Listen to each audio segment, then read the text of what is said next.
Olá, alunos de matemática, iniciando mais uma aula com o tema Teorema de Pitágoras. Teorema de Pitágoras, a gente vai observar o seguinte: apenas o que é hipotenusa e o que são catetos, certo? Trazendo para a nossa realidade, nós temos aqui, um cateto, outro cateto e esse maior é a hipotenusa. Veja só o que você tem que prestar atenção. Quem utiliza muito o Teorema de Pitágoras no seu cotidiano são os pedreiros, né? Pedreiro, marceneiro. Quando você vai fazer o espaço para colocar uma porta, para que ela entre e fique perfeitamente assentada, nós temos que utilizar o Teorema de Pitágoras. Um pedreiro, ele imagina da seguinte maneira, aqui está o espaço da porta, certo? Ele diz, se eu puxar aqui 60 centímetros e aqui, 80, quando eu fizer o encontro desses dois pontinhos aqui, tem que dar 100 centímetros, ou seja, 1 metro, ok? O pedreiro imagina desse jeito, ele faz esse esquadro, tanto desse lado como desse lado. Fazendo isso, ele vai saber que a porta vai entrar perfeitamente no espaço, porque vai formar esse L aqui, bem certinho, tá bom? Então, pessoal, se você for analisar isso aqui, ele já está utilizando o Teorema de Pitágoras. Mesmo que ele não saiba que está utilizando essa fórmula, ele já usa ela no seu dia a dia. Veja só, aqui nós vamos falar agora matematicamente o seguinte. Quando você observa esse lado aqui, esse lado junto com esse, eles formam um L, certo? Toda vez que uma figura forma um L, ele vai formar um ângulo de 90 graus, representado por esse pontinho e esse quadradinho aqui, na figura, certo? Isso aqui significa 90 graus. E de frente para ele, de frente para a figura não, desculpa, para o ângulo de 90 graus, vai ficar o maior lado desse triângulo. Esse maior lado aqui, está representado pela letra A, é a hipotenusa. Quando você vê um triângulo, você olha para ele. Ele pode girar para qualquer lado. O maior lado sempre vai ser a hipotenusa. Nesse cálculo da gente, o maior lado está sendo representado pela letra A, tá bom? E os outros dois lados que completam a figura são chamados de catetos, tá bom? Então, o único trabalho que você vai ter eu vou ter que identificar onde está a hipotenusa. Depois de descoberto isso, o resto é apenas catetos, tá bom? Nesse cálculo aqui, esse lado foi representado por B e esse lado foi representado por C, certo? Aí você observe que aqui ao lado eu coloquei a fórmula. Que fórmula é essa? Essa é a fórmula do Teorema de Pitágoras, representado por essas três letras aqui.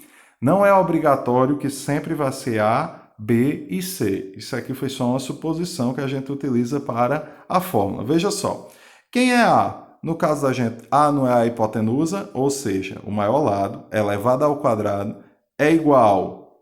Quem é B? Um dos catetos, é igual a B ao quadrado mais o outro cateto, C ao quadrado. Então, eu somo os dois catetos, todos os dois elevado ao quadrado, e ele tem que ser igual a hipotenusa elevado ao quadrado. Trocando em miúdos, agora nós vamos observar esse primeiro exemplo. Veja só. Primeira coisa que eu tenho que identificar é onde está o meu ângulo de 90 graus. Está aqui, já achei ele. De frente para ele fica quem? A hipotenusa. Então, a hipotenusa vai ser quem aqui? Vai ser x. Olha só, hipotenusa é igual a x. Então, significa dizer que 8 e 6 são catetos. Lembrando da fórmula, a hipotenusa antes do sinal de igual e depois do sinal de igual fica os catetos. Tudo elevado a 2. Vamos fazer isso. Quem é a hipotenusa? X. X elevado a 2 é igual. Aí agora só é repetir os números. 8 mais 6. E todos os 2 elevado a 2. E agora, como é que fica? X ao quadrado, eu conservo, é igual. 8 ao quadrado é a mesma coisa que 8 vezes 8. E 8 vezes 8 é 64. Então, eu coloco só aqui, 64. Mais 6 ao quadrado é 6 vezes 6, que é a mesma coisa que 36. Coloquei aqui. Tá bom? E agora, x ao quadrado é igual a 64 mais 36 é 100. Então, olha, como é que eu faço a partir de agora? X ao quadrado é igual a 100.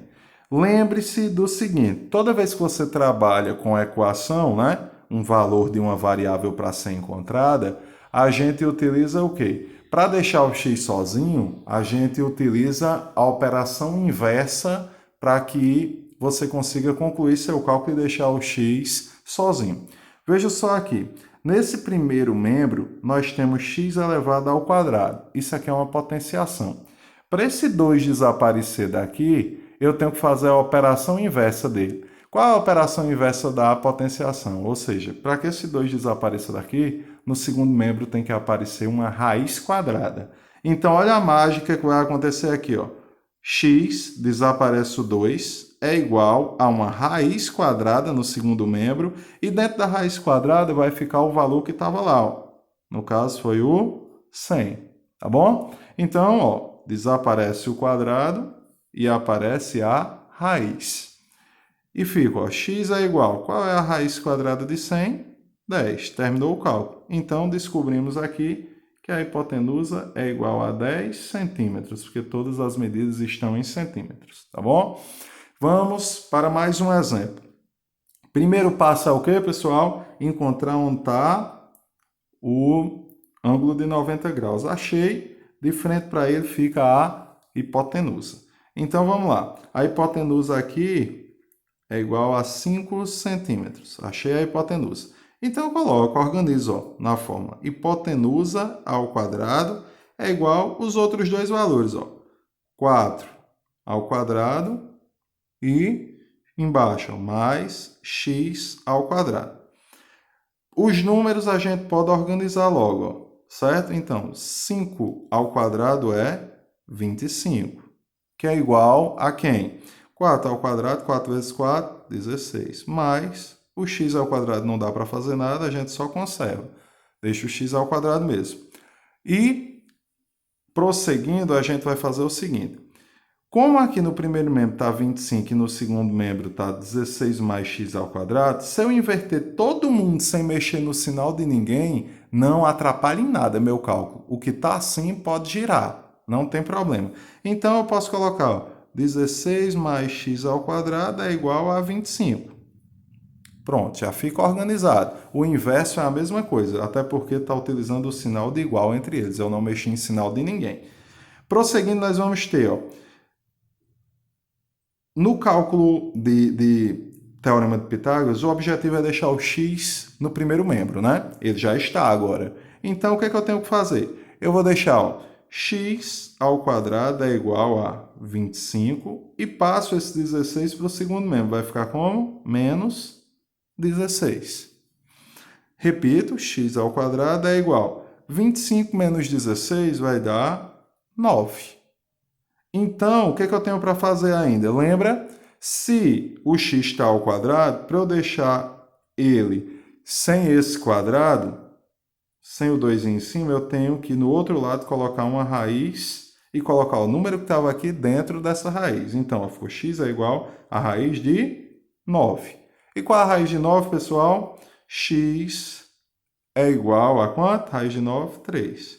Então, ó, aqui nós descobrimos a medida de um dos catetos, que era igual a 3 centímetros, porque nós tínhamos a hipotenusa. No primeiro caso, nós não sabíamos quem era a hipotenusa, descobrimos que foi igual a 10. Nesse segundo caso, nós descobrimos a medida de um dos catetos. E perceba que nós estamos girando o triângulo. O primeiro exemplo, o triângulo estava com o ângulo reto assim, ó, nessa posição. Nesse daqui o triângulo já está de cabeça para baixo, ó, apontando para baixo. Aqui da mesma forma que o primeiro. E aqui o nosso último exemplo de hoje, ó, ele já está invertido apontando para o outro lado. E veja lá, primeiro passo é encontrar quem? O ângulo de 90 graus. Lembrando a vocês, pessoal, que o Teorema de Pitágoras só pode ser utilizado em triângulo retângulo. Como é que eu sei que o triângulo é retângulo, Alan? Exatamente porque tem que ter o ângulo de 90 graus. Você percebeu que todas as vezes, para iniciar o cálculo, eu cito logo, vamos procurar o ângulo de 90 graus? Se você perceber que o triângulo não tem um ângulo de 90 graus, significa dizer o quê? Não dá para fazer o Teorema de Pitágoras, tá bom? Então, olha só. Achei o ângulo de 90 graus, eu já sei que de frente para ele fica minha hipotenusa. Nesse caso aqui, minha hipotenusa é igual a quem? A x. Já achei a hipotenusa. Então, eu faço hipotenusa ao quadrado é igual à medida dos dois lados, né, dos dois catetos ao quadrado. 12 ao quadrado mais 5 ao quadrado. Então, nós temos, ó, x ao quadrado é igual a 12 ao quadrado, 12 vezes 12 dá 144. Mais 5 ao quadrado é 5 vezes 5, vai dar 25. X ao quadrado é igual a 144 mais 25 dá 169. E agora, qual é o próximo passo, pessoal? É deixar o x sem esse 2 em cima. Para esse 2 desaparecer, no outro lado tem que aparecer a raiz. E dentro da raiz a gente coloca 169, que era o número que estava lá. E agora, x é igual a raiz quadrada de 169 é quanto? 13. E assim nós sabemos que a nossa hipotenusa, que é igual a x, mede 13, nesse caso aqui, ó, metros. Tá bom, pessoal? Valeu, espero que tenham entendido e até a próxima aula.